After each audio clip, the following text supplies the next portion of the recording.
안녕하세요. 에픽게임즈 코리아 권호찬입니다. 반갑습니다.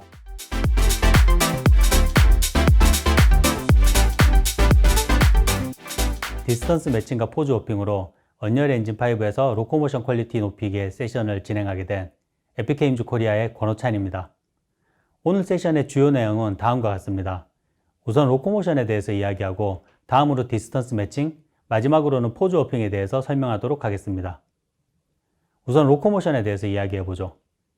로코모션은 기본적으로 한 지점에서 다른 지점으로 이동하는 행위 혹은 움직이는 방법에 대한 정의입니다. 게임에서는 보통 여러 애니메이션 시퀀스로 구성된 보행, 이동 동작을 뜻하죠. 당연히 캐릭터에 존재하는 대부분의 게임에서 로코모션은 필수적인 시스템이라고 할 수 있습니다. 이렇게 필수적인 시스템이지만 사실 많은 프로젝트에서 그렇게 중요한 가치를 가지지는 못했습니다. 로코모션은 게임성보다는 그래픽에 가까운 게임 외적인 요소로 치부되었고 잘 만들기 위해서는 또 상당한 개발 비용을 요구하기 때문입니다. 하지만 유저들의 게임 퀄리티에 대한 요구가 높아지고 플랫폼 성능이 비약적으로 발전하면서 캐릭터 애니메이션, 특히 높은 퀄리티의 로코모션에 대한 필요성 역시 높아지고 있습니다. 결론적으로 로코모션 퀄리티는 결국 발이 밀리는 현상을 어떻게 해결하느냐에 있습니다. 조금 극단적이긴 하지만 화면과 같이 발이 밀리면 게임의 로코모션 퀄리티가 낮아 보이기 마련이죠. 게임에서 캐릭터의 발이 밀리는 이유는 간단합니다. 첫 번째는 게임상의 액터와 재생되는 애니메이션의 움직임이 다르기 때문입니다. 일반적으로 애니메이션 시퀀스의 이동은 비선형적으로 움직이는 데 반해 게임 액터는 선형적으로 움직이고 이 차이가 발을 미끄러지게 합니다. 두 번째는 게임 내의 모든 상황에 맞는 애니메이션 시퀀스를 전부 제작하는 것은 불가능하기 때문입니다. 결국 부족한 애니메이션은 블렌딩을 통해 대응해야 하는데 이때 발이 밀리게 됩니다. 이러한 발 밀림 문제를 해결하기 위한 방법 중 가장 널리 사용되는 것이 바로 루트 모션입니다. 루트 모션은 애니메이션 시퀀스의 루트본 움직임을 그대로 게임 액터의 움직임으로 전환하는 기능입니다. 보통 애니메이션 시퀀스에서는 화면의 위쪽 이미지처럼 발이 밀리질 않습니다. 처음부터 비선형적인 루트의 움직임에 맞춰서 애니메이션을 제작하기 때문입니다. 하지만 이 애니메이션을 게임 액터에 적용하게 되면 문제가 됩니다. 게임 액터는 선형적으로 움직이기 때문에 아래 이미지처럼 발이 밀리게 되는 것이죠. 하지만 루트 모션을 이용하면 이러한 문제를 해결하게 됩니다. 애니메이션 시퀀스의 비선형적인 움직임을 그대로 게임 액터의 움직임으로 전달하기 때문에 아래쪽 이미지처럼 캐릭터 루트가 게임 액터에 고정되어 있어도 발 밀림 문제가 발생하지 않습니다. 그러나 루트 모션이 만능은 아닙니다. 우선 애니메이션이 다른 애니메이션으로 블렌딩되며 전환되는 경우에는 루트의 이동도 블렌딩되기 때문에 이동이 틀어지게 됩니다. 또한 루트 모션 애니메이션이 발이 밀리지 않기 위해서는 애니메이션 제작 시에 설정한 이동치를 그대로 따라야 하는데 리얼타임 게임에서는 이동거리가 변경되어야 할 경우도 있을 수 있습니다. 바로 이러한 루트 모션의 한계를 극복하기 위해 디스턴스 매칭과 포즈 워핑이 등장하였습니다. 당연히 디스턴스 매칭과 포즈 워핑은 새로운 개념은 아닙니다. 하지만 아직도 많은 스튜디오들에서는 시간과 비용, 개발력 등의 이유로 이러한 새로운 기술들을 도입하여 적응하기가 쉽지 않습니다. 이러한 문제를 해결하고 누구나 사용 가능하도록 에픽게임즈에서는 디스턴스 매칭, 포즈 워핑, 모션 워핑, 그리고 모션 매칭 기능들을 언리얼 엔진 5에 추가하거나 개발하고 있습니다. 그럼 지금부터 디스턴스 매칭과 포즈 워핑에 대해서 알아보고 실제로 어떻게 사용하는지에 대해서도 소개하도록 하겠습니다. 우선은 디스턴스 매칭입니다. 디스턴스 매칭은 한마디로 거리를 기반으로 애니메이션의 재생 타이밍을 조절하는 기능입니다. 예를 들어 5m의 거리를 감속하면서 멈추는 애니메이션이 있다고 가정하겠습니다. 일반적인 경우에는 이미지처럼 5m를 이동하는 애니메이션을 3m 이동하는 동안 모두 재생하게 됩니다. 당연히 발이 밀리게 되죠. 하지만 디스턴스 매칭을 이용하게 되면 두 가지 방법으로 이 문제를 해결하게 됩니다. 우선 거리 기반 디스턴스 매칭은 거리에 맞도록 애니메이션 시작 타이밍을 변경하게 됩니다. 3m를 이동해야 하는 경우라면 5m를 이동하는 애니메이션에서 거리를 기준으로 3m 남은 지점부터 애니메이션을 재생하게 됩니다. 결국 3m 거리를 3m 이동하는 애니메이션으로 재생하니 발이 밀리지 않게 되는 것이죠. 실제 거리 기반 디스턴스 매칭의 작동은 영상과 같습니다. 왼쪽 미적용 캐릭터의 경우 정지할 때의 거리와 상관없이 동일한 애니메이션을 재생하기 때문에 발이 미끄러지지만 오른쪽 적용 캐릭터를 보면 정지할 때 거리에 맞춰 애니메이션의 시작 지점을 변경하기 때문에 발이 밀리지 않고 있습니다. 반복되는 루핑 애니메이션에서는 거리를 이용하기 어렵기 때문에 프레임당 이동 거리를 기준으로 애니메이션 재생 속도를 조절하게 됩니다. 예를 들어 5m 이동하는 애니메이션의 프레임당 이동 거리에 비해 실제 게임 액터의 프레임당 이동 거리가 더 짧다면, 즉 게임 액터의 속도가 더 느리다면 애니메이션 재생 속도 역시 그만큼 느리게 재생하여 발이 밀리는 것을 방지하게 됩니다. 이 영상은 속도 기반 디스턴스 매칭의 작동 영상입니다. 둘 다 동일한 1배속 영상이고 속도가 왼쪽은 초당 2m, 오른쪽은 초당 10m입니다. 디스턴스 매칭 덕분에 애니메이션 재생 속도가 조절되어 어떠한 속도에서도 발이 밀리지 않는 것을 확인할 수 있습니다. 디스턴스 매칭이 작동하기 위해서는 몇 가지 조건이 필요합니다. 우선 첫 번째는 바로 특정 시점에서 캐릭터가 있을 위치를 예측하는 것입니다. 거리 기반 디스턴스 매칭의 경우에 캐릭터의 정지 위치를 예측해야 현재 위치와 정지 위치 사이의 거리를 구할 수 있고, 거리를 구해야 거리 기반 디스턴스 매칭을 작동할 수 있기 때문입니다. 두 번째는 각 애니메이션에서 루트본의 이동 거리 정보가 필요합니다. 디스턴스 매칭은 이 거리 정보를 기반으로 해서 애니메이션 시작 지점을 결정하거나 혹은 애니메이션 재생 속도를 결정하게 되기 때문입니다. 언리얼 엔진 5의 애니메이션 에디터에서는 DCC 툴 없이 엔진에서 바로 거리 정보나 마커 등을 생성할 수 있도록 다양한 애니메이션 모디파이어 툴들을 제공하고 있습니다. 그럼 엔진에서 실제로 한번 구현해 보도록 하겠습니다. 우선 애니메이션 블루프린트에서 사용할 몇 가지 정보들을 구해야 합니다. 현재 캐릭터의 가속 여부를 확인하여 매 프레임마다 해제 액셀러레이션 변수에 저장하였습니다. 마찬가지로 매 프레임 캐릭터의 속도를 구한 뒤에 이 값이 0인지 아닌지에 따라 해즈 벨로시티 값을 설정해 줬습니다. 또 현재 프레임 위치와 이전 프레임 위치 간의 거리를 구해서 디스플레이스먼트 신스 라스트 업데이트 변수에 매 프레임 저장하였습니다.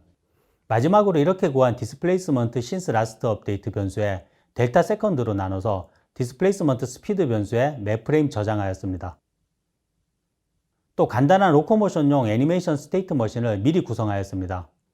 우선 기본적으로 아이들 스테이트에서 이동 입력이 들어오면 스타트 스테이트로 전환됩니다. 스타트 스테이트에서 스타트 애니메이션이 일정 비율 이상 재생되면 사이클 스테이트로 전환되고, 스타트 스테이트와 사이클 스테이트에서 입력이 해제되면 스톱 스테이트로 전환됩니다. 마지막으로 스톱 스테이트에서 스톱 애니메이션의 일정 비율 이상 재생되거나 캐릭터 속도가 0이 되면 다시 아이들로 돌아오는 아주 기본적인 스테이트 머신입니다. 자, 플레이 누르고 우선 디스턴스 매칭을 적용하기 전에 상태를 확인하도록 하겠습니다. 플레이 중에 움직여보면 보시는 것처럼 출발할 때와 도착할 때 발이 지면과 많이 미끄러지는 것을 알 수 있습니다. 그런 캐릭터에 디스턴스 매칭을 적용해 보도록 하겠습니다. 가장 먼저 애니메이션에서 필요한 데이터를 생성해야 합니다. 애니메이션을 하나 열어보면 이 애니메이션은 루트 모션 애니메이션인 것을 확인할 수 있습니다. 우선 창으로 가서 애니메이션 모디파이어 선택하고 오른쪽에서 모디파이어 추가를 누릅니다. 그 뒤 디스턴스 커브 모디파이어를 누르고 세팅 값에 커브 네임을 확인해 줍니다. 다음으로 싱크 마커 애님 노티파이도 추가하고 마커 네임과 마커가 생성된 트랙 네임을 확인해 줍니다. 그리고 나서 모든 모디파이어 적용을 클릭하면 아래쪽에 푸시 싱크 마커 트랙에 마커가 생성되는 것을 볼 수 있고요.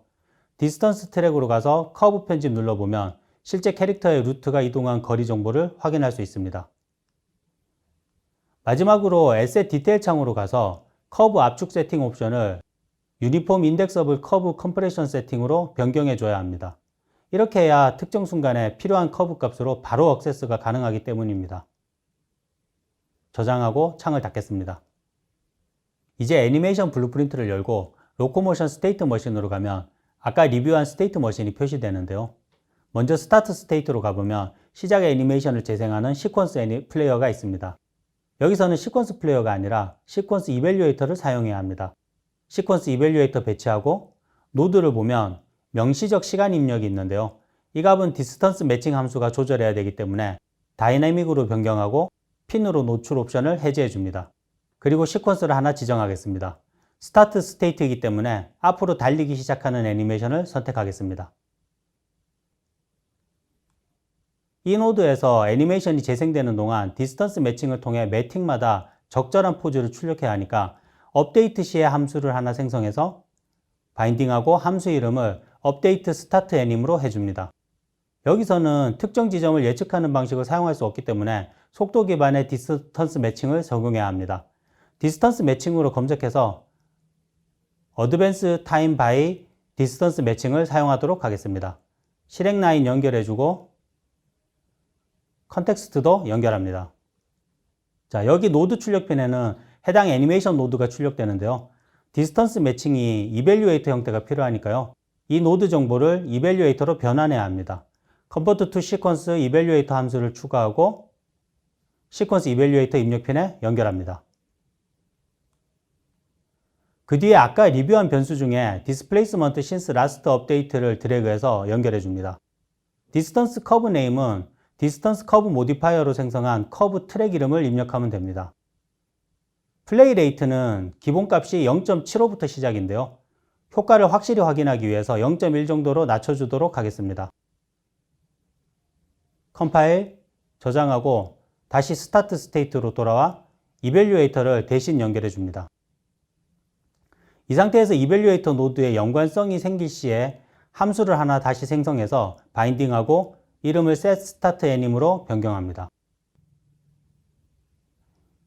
이 함수는 시퀀스가 재생될 때마다 한번 호출되게 되는데요.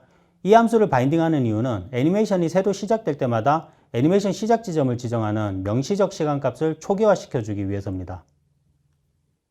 노드 출력핀에서 드래그해서 Convert to Sequence Evaluator 배치하고 다시 출력핀에서 드래그해서 set explicit time 함수를 배치합니다. set explicit time 함수를 연결하고 컴파일, 저장하고 다시 돌아옵니다. 이번에는 정지할 때 디스턴스 매칭을 적용하도록 하겠습니다. 스탑 스테이트로 가서 마찬가지로 시퀀스 이밸류에이터 하나 추가하고 똑같이 명시적 시간은 다이내믹으로, 핀으로 노출 옵션은 해제합니다. 다음으로 시퀀스도 하나 지정해야 하는데요. 달리다가 멈추는 애니메이션을 지정하겠습니다. 그리고 나서 시퀀스 이밸류에이터를 애니메이션 포즈 출력에 연결해 줍니다. 동일하게 업데이트 시에 함수를 하나 생성해서 바인딩하고 함수 이름을 업데이트 스탑 애님으로 변경합니다.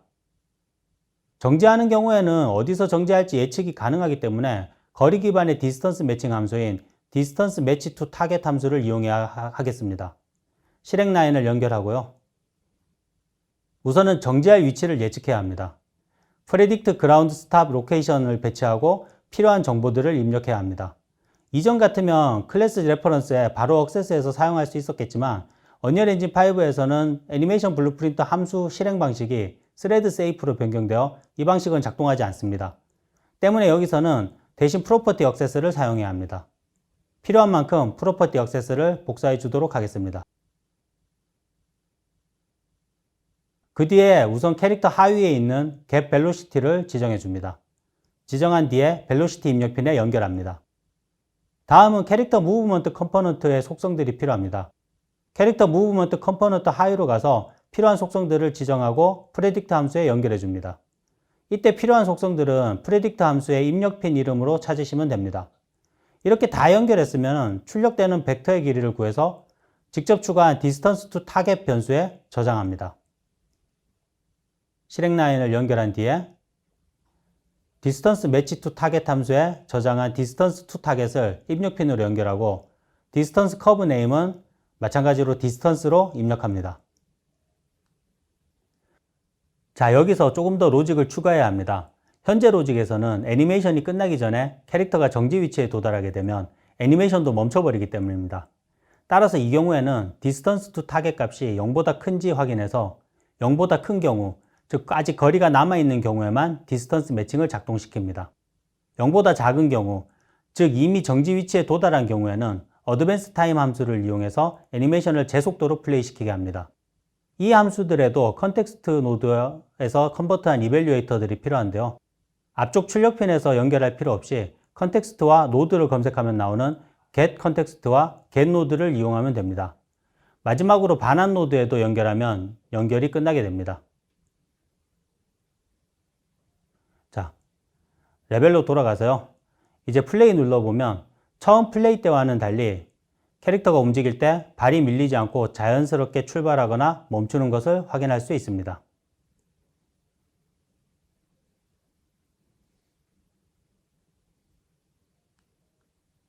다음으로 포즈 워핑에 대해 알아보고 구현해 보도록 하겠습니다. 포즈 워핑은 포즈를 절차적으로 변형하여 적은 애니메이션 시퀀스로 다양한 모션에 대응할 수 있도록 해줍니다. 포즈 워핑은 크게 세 가지 워핑으로 구성되어 있습니다. 스트라이드 워핑, 오리엔테이션 워핑, 그리고 슬로프 워핑입니다. 이번 세션에서는 스트라이드 워핑과 오리엔테이션 워핑을 다루도록 하겠습니다. 우선 스트라이드 워핑은 발의 보폭을 조절해주는 기능입니다. 화면 왼쪽에 디스턴스 매칭을 적용한 캐릭터고 오른쪽은 스트라이드 워핑을 적용한 캐릭터입니다. 현재 캐릭터의 속도는 초당 6m에서 초당 2m까지 변하고 있습니다. 영상을 보면 디스턴스 매칭과 스트라이드 워핑의 작동 방식을 파악할 수 있는데요. 디스턴스 매칭은 앞서 말씀드린 대로 캐릭터의 속도에 따라 애니메이션 재생 속도를 조절해서 발밀림을 방지하고, 스트라이드 워핑은 캐릭터 속도에 따라 캐릭터 보폭을 조절해서 발밀림을 방지하고 있습니다. 하지만 디스턴스 매칭과 스트라이드 워핑은 각각의 한계가 있습니다.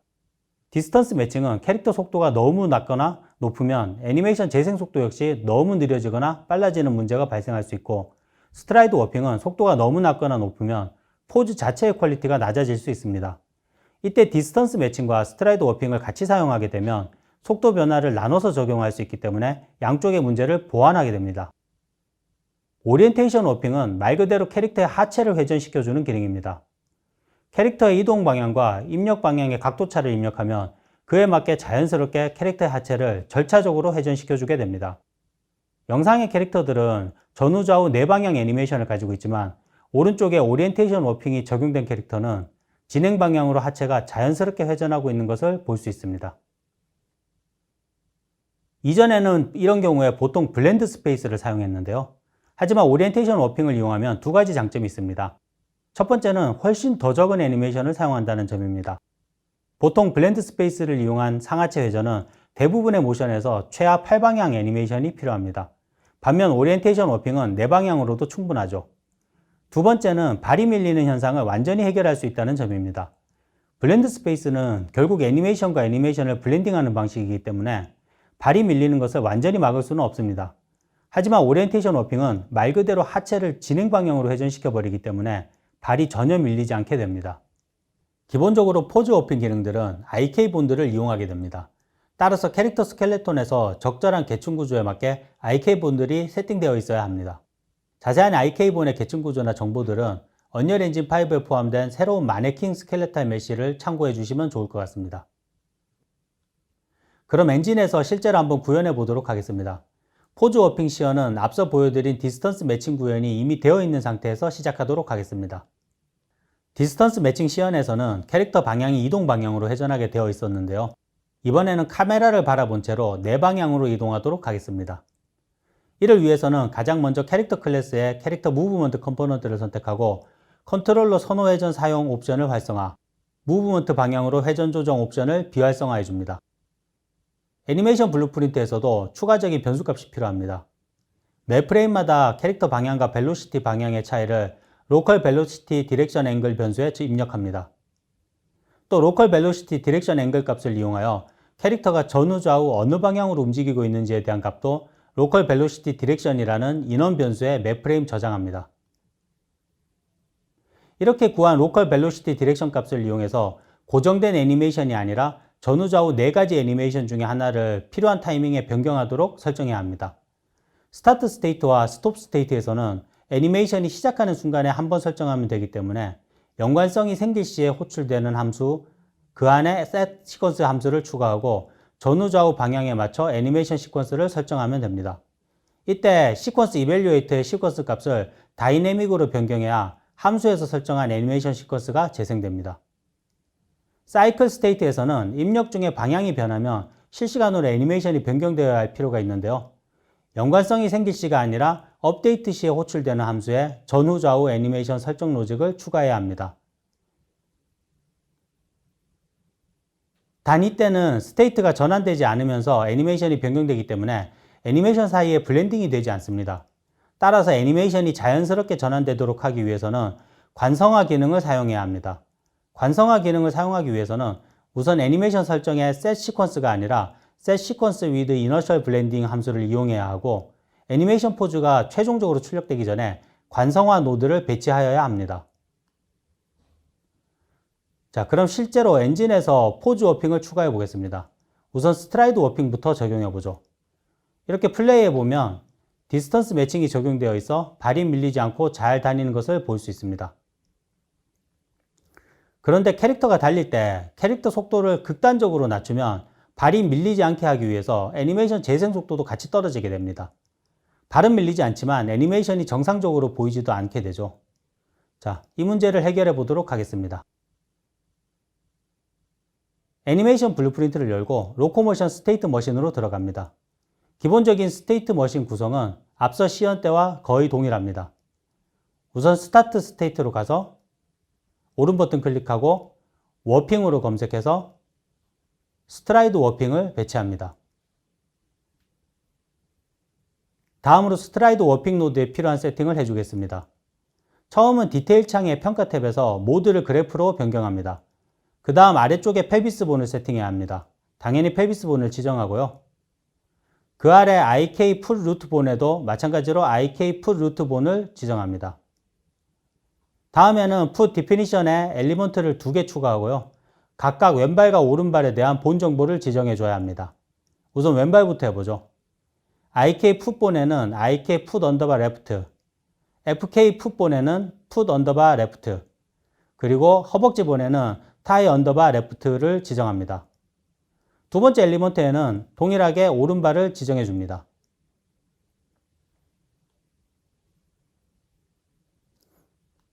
다음으로 아래에 있는 결과 범위 제한과 결과 보관을 활성화하겠습니다. 이 옵션들이 활성화되면 너무 과한 값으로 인한 문제와 값의 급격한 변화로 인한 문제를 완화해 줍니다. 그 뒤에 로코모션 스피드 입력 핀에 디스플레이스먼트 스피드 변수를 연결해 줍니다. 다음은 포즈 라인을 연결해 줘야 하는데요. 연결해 보면 보시는 것처럼 변환 노드가 자동으로 생성됩니다. 포즈 워핑 노드들은 컴포넌트 좌표를 사용하기 때문입니다. 자, 마지막으로 업데이트 시에 호출되는 함수를 열고 디스턴스 매칭 함수에 설정한 최하 애니메이션 재생 속도를 높여줘야 합니다. 앞서 세팅할 때 0.1로 지정했었는데요.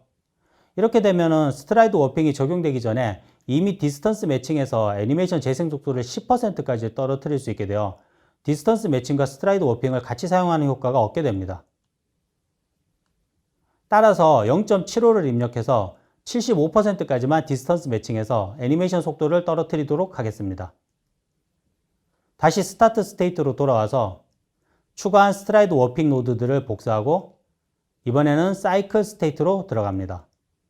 복사해온 노드들을 붙여넣기 하고 포즈 라인을 연결해 줍니다. 그리고 여기서도 마찬가지로 업데이트 시에 호출되는 함수로 가서 디스턴스 매칭의 플레이 속도 제한 값을 0.1에서 0.75 정도로 올려줍니다.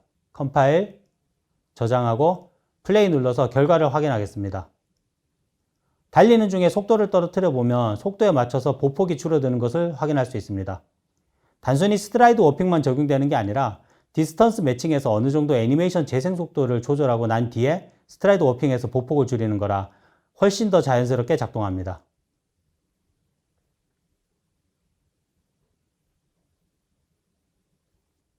이 애니메이션 캐릭터의 경우 대각선으로 움직여보면 캐릭터의 발이 미끌리게 되는데요. 이유는 애니메이션이 네 방향뿐이라서 대각선에 대응하는 애니메이션이 없기 때문입니다. 이 경우는 오리엔테이션 워핑으로 한번 해결해 보도록 하겠습니다. 애니메이션 블루프린트로 가서 스타트 스테이트로 우선 들어갑니다. 마찬가지로 여기에서 오리엔테이션 워핑을 추가합니다. 오른 버튼 누르고 워핑으로 검색해서 오리엔테이션 워핑 노드를 배치합니다. 오리엔테이션 워핑 노드를 선택하고 동일하게 디테일 창의 평가 탭으로 가서 모드를 그래프로 변경합니다. 그리고 루트 모션 앵글 입력 핀에 로컬 벨로시티 디렉션 앵글 변수를 연결해 줍니다. 그리고 포즈 라인을 연결해 줍니다. 오리엔테이션 워핑도 디테일 창에서 추가 세팅이 필요한데요. 가장 중요한 게 스플라인 세팅입니다. 자연스럽게 하반신을 회전시키려면 스플라인 회전이 꼭 필요하기 때문입니다. 스플라인 본 엘리먼트를 5개 추가하고 각각의 스플라인들을 지정합니다. 새로운 언리얼 엔진 5의 마네킹은 메타휴먼과 마찬가지로 스플라인이 5개로 구성되어 있기 때문입니다. 그 다음 IK 풋 루트 본에도 IK 풋 루트를 지정하고 IK 풋 본 엘리먼트도 2개 추가해서 각각 왼발 오른발에 IK 풋본을 지정합니다. 컴파일하고 오리엔테이션 워핑 노드와 변수를 복사하고 로코모션 스테이트 머신으로 돌아와서 이번에는 사이클 스테이트로 갑니다. 붙여넣기 하고 포즈 라인을 연결해 줍니다. 마지막으로 스탑 스테이트에도 오리엔테이션 워핑 노드를 추가해 줘야 합니다. 멈추기 시작할 때 캐릭터가 대각선을 바라보고 있을 수도 있기 때문입니다. 스탑 스테이트에서 노드 붙여넣기 하고 포즈 라인까지 연결했으면 저장하고 실행해 봅니다. 자, 이제 캐릭터가 대각선으로 달릴 때 자연스럽게 하반신이 이동 방향으로 회전하는 것을 볼 수 있습니다. 지금은 키보드로 조작해서 팔 방향으로만 이동하지만 아날로그 스틱으로 움직여보면 모든 각도에 대해 잘 작동하는 것을 확인할 수 있습니다.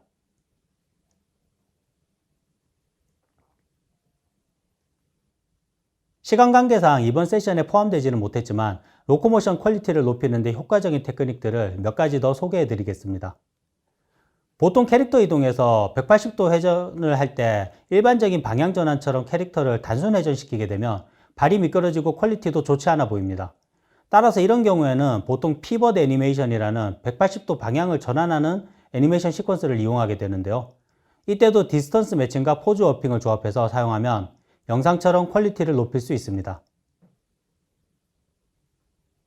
제자리에서 회전 시에 캐릭터 방향 전환을 위한 턴인 플레이스도 로코모션 퀄리티를 높이는 데는 필수적이라고 할 수 있습니다.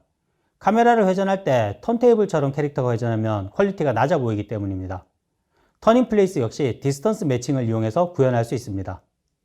추가로 신기능들은 아니지만 이번 시연에서 사용된 유용한 기능들도 소개하겠습니다.